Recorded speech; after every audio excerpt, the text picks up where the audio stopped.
ക്രിസ്മസിങ് എത്തി ഇനി മണിക്കൂറുകൾ മാത്രമേ ഉള്ളൂ. റോഡുകളിലായാലും കടകളിലായാലും വലിയ തിരക്ക് തന്നെയാണ് അനുഭവപ്പെടുന്നത്. അങ്ങനെ ഈ പാളയം റോഡ് വഴി കടന്നു പോകുമ്പോഴായിരുന്നു ഒരു ചേട്ടൻ ക്രിസ്മസിൻ്റെ തലേ ദിവസവും ഇവിടെ ജോലി ചെയ്യുന്നതായിട്ട് ശ്രദ്ധയിൽപ്പെട്ടത്. അങ്ങനെയാണ് ചേട്ടനോട് കുറേ കാര്യങ്ങളൊക്കെ ചോദിച്ചപ്പോൾ ഇപ്പോൾ വിൽപ്പനയൊന്നും കുറവാണ്, പണ്ട് കാലത്തൊക്കെ ആയിരുന്നു നല്ല രീതിയിൽ വിൽപ്പനയൊക്കെ നടന്നത്. ഇപ്പോൾ വെറൈറ്റി ആയിട്ടുള്ള പുൽക്കൂടുകളൊക്കെ ഇറങ്ങുന്നത് കൊണ്ട് തന്നെ കൂടുതൽ ആളുകളും അങ്ങോട്ടേക്കാണ് പോകുന്നത്.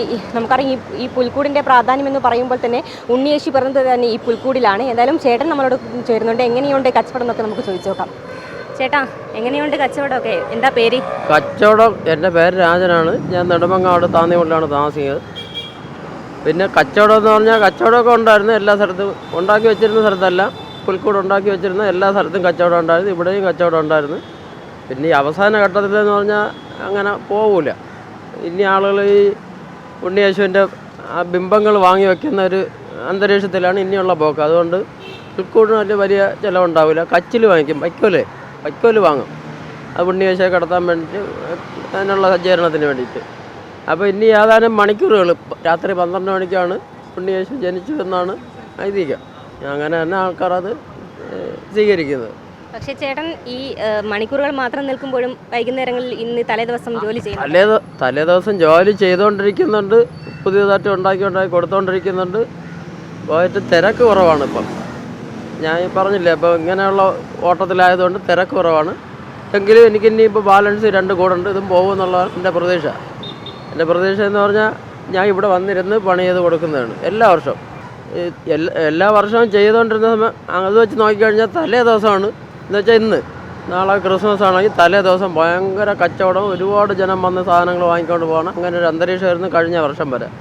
പക്ഷേ ഇപ്പോഴെന്ന് പറഞ്ഞാൽ ഈ മാച്ചിൽ ചെയ്യാനുള്ള ഞറങ്ങണപ്പില്ലെന്ന് പറഞ്ഞ സംഭവമുണ്ട്. അപ്പോൾ അത് കിട്ടാൻ ബുദ്ധിമുട്ട്.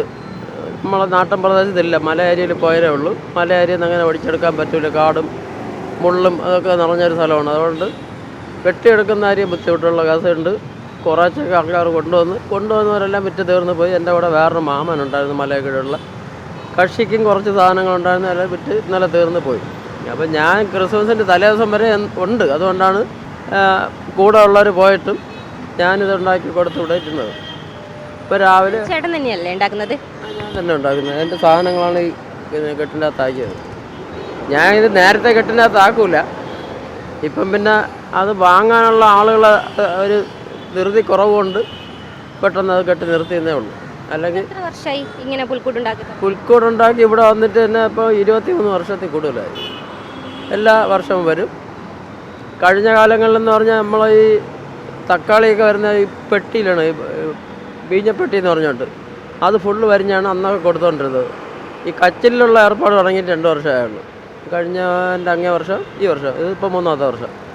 അല്ലെങ്കിൽ നമ്മൾ മറ്റേ ഞറങ്ങണ പുല്ല് കൊണ്ട് തന്നെ വരിഞ്ഞ് കൊടുക്കണമായിരുന്നു, അഹവും പുറം വരിഞ്ഞ് കൊടുക്കണത്. ഇപ്പം ഇങ്ങനെ വന്നതെന്ന് പറഞ്ഞാൽ റെഡിമെയ്ഡ് കൂട് അല്ലാതെ ഇറങ്ങി. തമിഴ്നാട്ടിൽ നിന്ന് റെഡിമെയ്ഡ് കൂട് കടകളിൽ വരാൻ തുടങ്ങി. അത് തിരിച്ചടി തന്നെ. തിരിച്ചടി തന്നെയെന്ന് പറഞ്ഞിട്ട് കഥയില്ല. അവരും ജീവിക്കാൻ ചെയ്യുന്നില്ലേ. അപ്പം നമുക്ക് അങ്ങനെ അവരെ അധിക്ഷേപിക്കാൻ പറ്റൂല. സാധനങ്ങൾ നമ്മൾ ചൂരൽ വാങ്ങും. ചൂരലിൻ്റെ കൂടും ഉണ്ടായിരുന്നു. പിന്നെ റീപ്പർ പട്ടിയിൽ അത് തടി നമ്മൾ കണ്ടിച്ച് അങ്ങനെ എടുക്കുന്നതാണ്. പിന്നെ അല്ലാതെ കാട്ടുകമ്പുകൾ അല്ലാതെ വെട്ടിപ്പറക്കി അത് കൊണ്ടുവരും.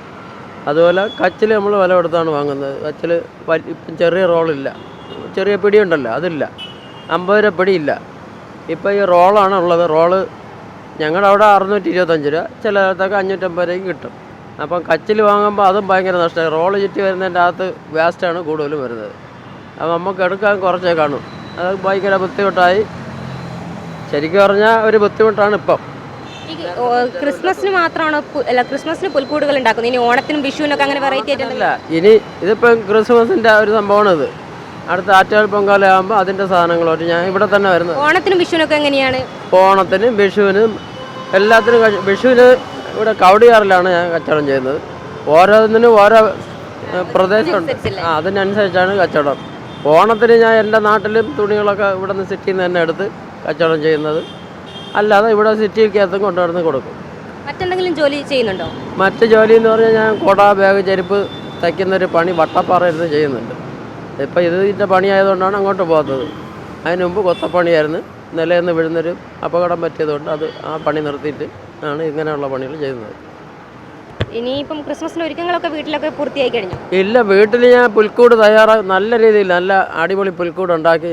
മൊബൈൽ ചെറുതായതുകൊണ്ട്, വലുതാണെങ്കിൽ എടുത്തുകൊണ്ട് വന്നിരുന്നത്. അതിൽ ബൊമ്മയൊക്കെ വെച്ച് സീരിയൽ ലൈറ്റൊക്കെ ഇട്ട് നല്ല അടിപൊളിയാക്കിയിട്ടാണ് ഞാൻ എൻ്റെ ഇങ്ങോട്ടുള്ള വരവ്. ഇപ്പോഴും നല്ല രീതിക്കുള്ള കൂടുണ്ടാക്കി. അതിനകത്ത് ഉണ്ണിയേശു വെച്ചിട്ടില്ല. അന്ന് രാത്രി 12 മണിക്ക് വെക്കാൻ പറ്റുള്ളൂ. ബാക്കിയെല്ലാം വെച്ചിട്ടുണ്ട്. ബൊമ്മകളെല്ലാം വെച്ച് കണ്ണി കാണുന്ന, അല്ലാതെ കുഞ്ഞൊന്നുമല്ല, നല്ല സാധനം വാങ്ങി വെച്ച് അതിനുള്ള എല്ലാ സജ്ജീകരണങ്ങളും അവിടെ ചെയ്തിട്ടാണ് ഞാൻ ഇതിൻ്റെ ഏർപ്പാടിന് ഇങ്ങോട്ട് വരുന്നത് എല്ലാ പ്രാവശ്യവും. ഇനി ഏതെങ്കിലും വിറ്റ് പോയിട്ടുണ്ടോ പുൽക്കൂടുകൾ? ഇന്ന് 3 വിറ്റ്, ഈ സൈസിലുള്ളൂ. ഇന്ന് 3 വിറ്റ്. പിന്നെ ഈ കച്ചിലിരുന്നെല്ലാം തീർന്ന്. 23 വർഷമായി ഇദ്ദേഹം പുൽക്കൂടുകൾ നിർമ്മിച്ച് വിൽക്കാൻ തുടങ്ങിയിട്ട്. എന്നാൽ കഴിഞ്ഞ വർഷം വരെ നല്ല രീതിയിൽ കച്ചവടം ഉണ്ടായിരുന്നു. ഈ വർഷം കുറവാണ്.